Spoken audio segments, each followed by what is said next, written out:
Bonjour à tous et à toutes, c'est Paul Dame pour vous présenter un nouveau sapin en sucette. Et aujourd'hui, je me suis dit que la crevette pistolet était une véritable énigme, mais une énigme sous l'eau.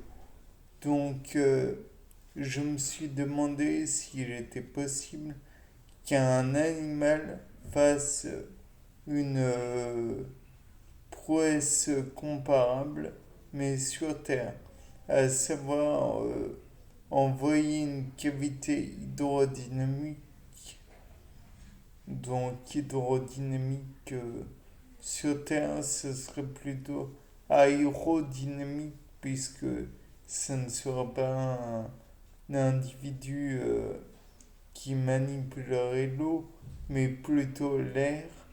Donc il faudrait qu'il puisse comprimer l'air assez fortement pour finalement produire une bulle de vide qui permettrait comment dirais-je, une implosion et donc faire chauffer la, l'endroit en question à une température phénoménale. Bien sûr, je pense que ça va être dur puisque la crevette pistolet a naturellement l'impact de sa pince qui n'est pas négligeable. Mais à mon avis, il y a aussi le fait de la pression. La pression qui est résultante de la quantité d'eau qu'il y a au-dessus de la proie en question. Et donc, je me suis dit que, eh bien, comme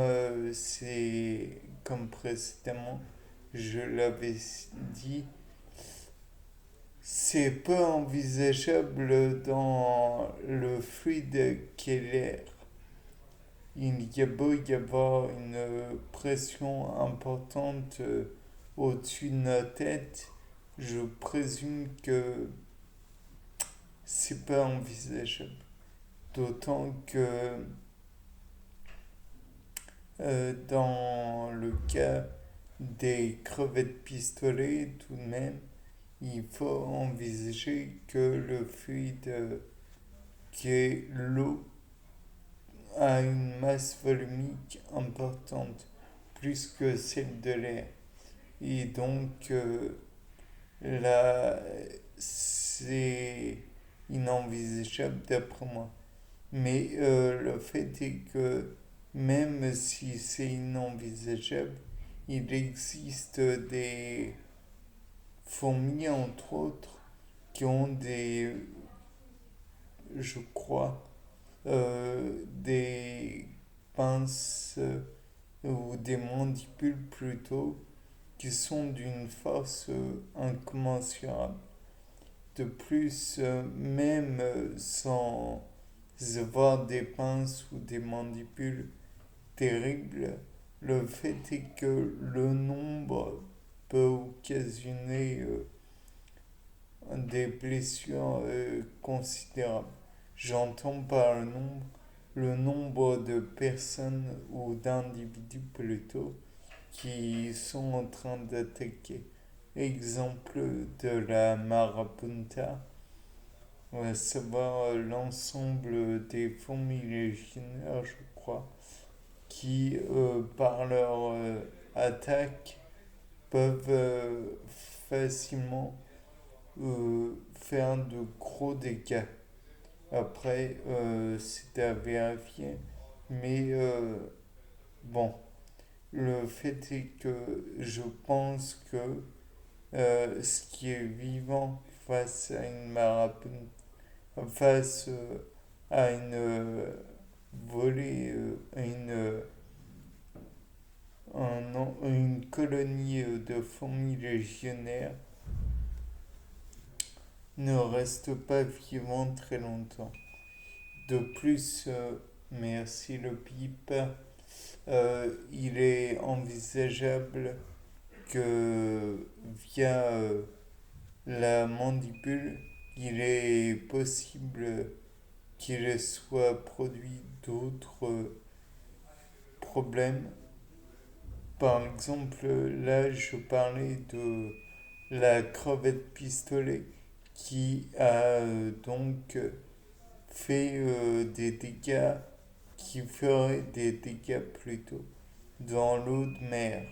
Mais peut-être que dans l'eau douce, des crevettes similaires existent, ou alors d'autres animaux qui pourraient eux aussi profiter de cette densité moindre, ou alors pourrait-il soulever de la, comment dire, de la vase afin d'augmenter la densité de l'eau et permettre ainsi de faire des mouvements beaucoup plus des mouvements plus dévastateurs dans l'eau boueuse plutôt que dans l'eau propre entre guillemets ou non saturée. Et il serait envisageable aussi que via leur, j'imagine, leur queue, ils puissent aussi faire des dégâts considérables. Sinon, le fait est que même si via leur queue, ils peuvent pas écraser faire des bulles de vide à proprement parler. Peut-être qu'ils peuvent au contraire écraser les bulles de vide et écraser des bulles de fermentation dues à la chute de végétaux au fond comment dire, de l'eau stagnante et en produisant donc des bulles de méthane qui pourraient en fait empêcher tout mouvement correct et pourraient même comment dire, les piéger et les forcer à remonter dans l'air, dans l'eau ambiante et donc les condamnant à remonter en surface et à les condamner à respirer l'air qui est peut-être toxique puisque pour certains il y a des branchies mais peut-être que leur comment dire leur façon de puiser l'air dans l'eau est différente. Bien sûr, il existe aussi le dipnoste qui a des poumons, un poisson avec des poumons. C'est peu envisageable habituellement, mais ça existe. Bien, c'était un nouveau sapin en sucette qui était bizarre. Bien, au revoir avec le bip. Non.